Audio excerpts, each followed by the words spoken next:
अमिताभ बच्चन नहीं है आप, मोहब्बत के अनुशासन प्रतिष्ठा डकैत हैं हम।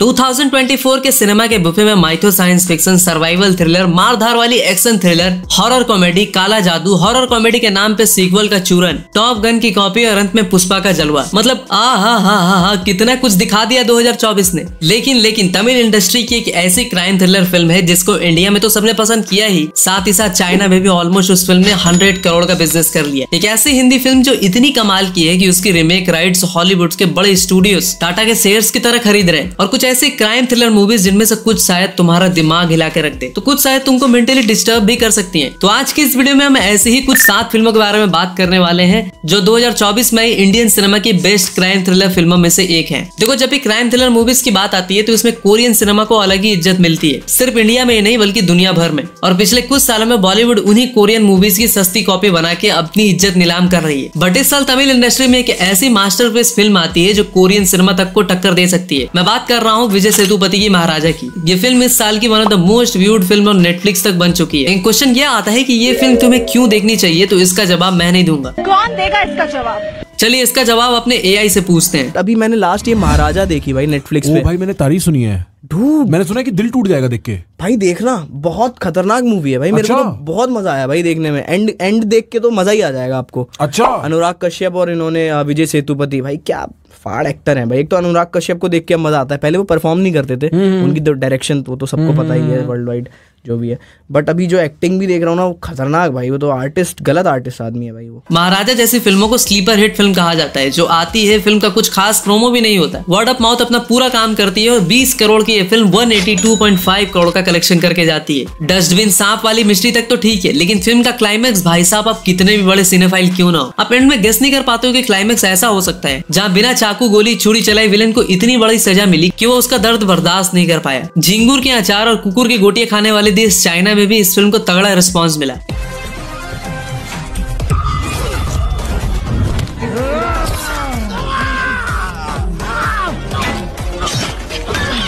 इसलिए इस फिल्म ने चाइना में भी 83 करोड़ का कलेक्शन कर ही लिया। अब आप में से काफी लोग कहोगे कि ये कौन सा बड़ा कलेक्शन कर लिया, तो भाई ये रियल कलेक्शन के नंबर है, ना कि मनी लॉन्ड्रिंग के। समझ रहे हो आप?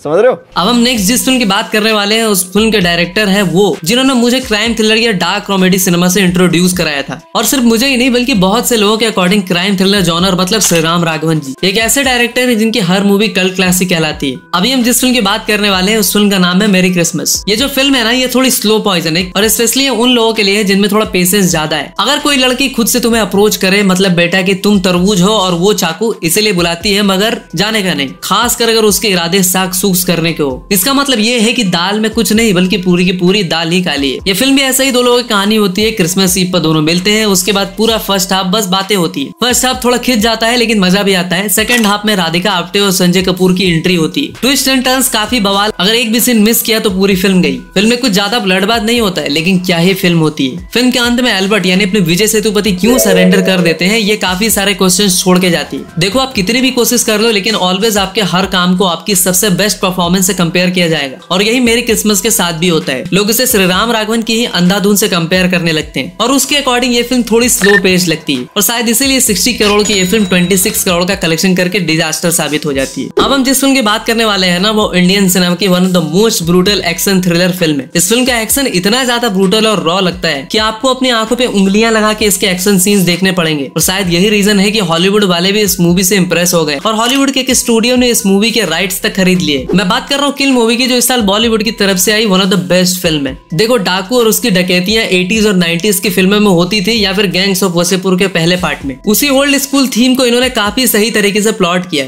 और इस फिल्म में उसे काफी सही तरीके से प्रेजेंट भी किया, और इसीलिए इस फिल्म की स्टोरी लाइन बिल्कुल ही नई और यूनिक भी लगी। अपना विलन हो चाहे फिर हीरो, दोनों का मोटिव काफी स्ट्रॉन्ग होता है और इनका टर्निंग पॉइंट भी काफी स्ट्रॉन्ग होता है। हीरो की गर्लफ्रेंड मारी जाती है तो विलन का बाप, भाई, चाचा, चाची, बुआ, मौसी सब मारे जाते हैं। फिल्म का वो सीन जब आशीष विद्यार्थी के मुंह में आग लगा दिया जाता है, साला घोस्ट राइडर याद आ जाता है। क्या ही लेवल की ब्रूटैलिटी इस फिल्म में दिखाई जाती है, और कहती जैसे ये फिल्म भी एक रात की कहानी ही दिखाती है। ये वन नाइट स्टैंड मेरा मतलब वन नाइट वाली स्टोरीज आजकल काफी धूम मचा रही हैं। अगर फिल्म में हीरो का रिवेंज तुम्हें अपना लगे और विलन तुम्हारा जानी दुश्मन तुमको लगने लगे तो मान लेना कि फिल्म ब्लॉकबस्टर है। और किल में मेरे साथ कुछ ऐसा ही हुआ। अनफॉर्चुनेटली इस फिल्म को मैं बिग स्क्रीन पर नहीं देख पाया, उसकी एक अलग कहानी है, बाद में कभी बताऊंगा। ये फिल्म भले ही काफी अच्छी हो लेकिन कलेक्शन के मामले में कुछ खास नहीं उखाड़ पाई, और 40 करोड़ के बजट में बनी ये फिल्म 48 करोड़ का कलेक्शन ही कर पाई। पता है, जब मैं 6-7 साल का था ना तो मेरे दिमाग में एक डर बैठा दिया गया था कि किसी भी स्ट्रेंजर या किसी भी भिखारी से कुछ मत लेना, वो उठा के ले जाते हैं और छुन्नू काट लेते हैं और पेट फाड़ देते हैं। जैसे जैसे मैं बड़ा हुआ ये डर मेरे दिमाग में जैसे खोस आ गया। लेकिन इसी साल मैंने ये फिल्म देखी सेक्टर 36। इस फिल्म ने कुछ ही टाइम के लिए बट मेरे अंदर उस डर को फिर से रिट्रीव कर दिया। इससे पहले मैंने जितने भी क्राइम थ्रिलर या एक्शन थ्रिलर फिल्में तुमको बताई है, तुम उन फिल्मों को किसी तरह देख लोगे, क्योंकि मुझे पता है कि मेरी ऑडियंस में काफी लोग इंसानी खाल में कालनेमी के ताऊ लोग बैठे हैं। लेकिन अगर सेक्टर 36 अब तक नहीं देखी तो देख लेना, बट खाली पेट देखना। नहीं कुछ खाने को नहीं मिलेगा, खाना खा के देखोगे तो उल्टियां हो सकती है। इतनी ज्यादा ब्रूटैलिटी, इतना खून खराबा, लिटरली इंसानी गोश्त खाते हुए दिखाना। विक्रांत मैसी ने साइको का क्या ही कैरेक्टर प्ले किया है, खासकर वो केबीसी वाला सीन, हंसते टाइम होठों को अजीब तरीके से हिलाना, पुलिस के सामने बेधड़क मर्डर और क्राइम की एक एक डिटेलिंग बताना कि कैसे वो बच्चों को किडनैप करता है, उसके बाद क्या करता है और कैसे उनके ऑर्गन्स स्मगल करता है। एज ए इंस्पेक्टर के कैरेक्टर में दीपक दोपरियाल ने भी बवाल काम किया है। अब कुछ ज्यादा ही मैच्योर कंटेंट होने की वजह से इसे सिर्फ OTT पर रिलीज किया गया था। मैं तो कहूंगा कि CBFC को ऐसी फिल्मों को भी अप्रूव करना चाहिए फॉर अडल्ट जिन्हें खून खराबा ब्लड बात पसंद हो। जस्ट इमेजिन कि ऐसी फिल्म को बिग स्क्रीन पर देखने में क्या ही मजा आता, खासकर जब वो लोगों के हाथ पैर काटता है। सॉरी, कुछ ज्यादा ही एक्साइटेड हो गया था। देखो, इस साल मलयालम सिनेमा में काफी सारे ग्रेट मूवीज दी है, लाइक आमेसम प्रेमालू, मंजुमल बॉयज, और तुम्हें लग रहा होगा कि यही फिल्में हैं जो इस साल मलयालम सिनेमा के बेस्ट फिल्म है। बट अगर मैं तुम्हें कहूं कि रिसेंटली ही मलयालम सिनेमा ने इनसे भी एक लेवल ऊपर के सिनेमा दिया है, और उस मूवी का नाम है किसिकंदा कंदम। ये एक ऐसी फिल्म है जो आपके दिमाग के साथ अलग ही लेवल पे खेल के चली जाती है। शुरू में आपको अपनी ओवर स्मार्टनेस में लगेगा कि आपने स्टोरी को प्रेडिक्ट कर लिया, लेकिन उसके बाद ऐसा दिमाग घुमा देने वाला ट्विस्ट आता है कि आपकी सारी स्मार्टनेस शर्मिंदा हो जाती है। तो अगर आप इस फिल्म की बेसिक स्टोरी की बात करें तो इसमें एक मिस्टीरियस रिटायर्ड आर्मी ऑफिसर होता है जो चीजों को भूलता रहता है, और अगर आज उसने कोई काम किया है तो वो कल भूल जाता है, इसलिए वो नोट्स बना के रखता है। अपने गजनी के फूफा की गन गायब हो जाती है, और सिर्फ गन ही गायब नहीं होती, कुछ साल पहले उसके बेटे का बेटा भी गायब हो चुका होता है। उनके घर के पास एक बंदर का कंकाल मिलता है, तो गन और वो बंदर और वो रिटायर्ड ऑफिसर, उसके रिटायर्ड ऑफिसर के बेटे और उसके बेटे का बेटा, ये सारी चीजें इस तरह से कनेक्टेड है कि जब आपको वो फाइनल ट्विस्ट पता लगेगा तो आपके दिमाग का भरोसा हो जाएगा। तो अगर आप भी अपने आप को इंटेलिजेंट सिनेमा लवर कहते हो और अपने आप को चतुर और साइलेंसर समझते हो तो ये फिल्म जरूर देखना। डिज्नी हॉटस्टार पर हिंदी में अवेलेबल है, तो आज ही जाना और देखना। इस वीडियो में वैसे तो हम ऑलरेडी ट्रू इवेंट्स पर बेस्ड सेक्टर 36 पर बात कर चुके, बट उतनी ही डिस्टर्बिंग एक और फिल्म है जो आपके माइंड को डिस्टर्ब करके रख देती है। उस फिल्म का नाम है भक्षक। ये फिल्म एक बहुत ही सीरियस टॉपिक के साथ डील करती है, जिसमें हमें बताया जाता है कि कैसे हमारे देश में अनाथालय हैं और उनमें जो लड़कियां रहती हैं, कैसे वहीं के लोग उन्हें सेक्सुअली हरास करते हैं और उनको असॉल्ट करते हैं और उनका रेप करते हैं। और इस फिल्म में कुछ सीन्स तो भाई इतने डिस्टर्बिंग है कि वो काफी दिन तक आपके दिमाग से निकल ही नहीं पाएंगे। स्टोरी में अगर आगे बात करें तो ये सब के बारे में पता चलता है एक जर्नलिस्ट को, जिसका रोल भूमि पेडनेकर ने प्ले किया है। फिर वो कैसे उन चीजों को एक्सपोज करती है, कंट्री के कुछ अनाथालय में क्या क्या हो रहा है, उसको ये सब एक्सपोज करते टाइम किन किन प्रॉब्लम्स का सामना करना पड़ता है, ये सारी चीजें ये फिल्म दिखाती है। तो बेसिकली ये फिल्म इंडियन सोसाइटी में हो रहे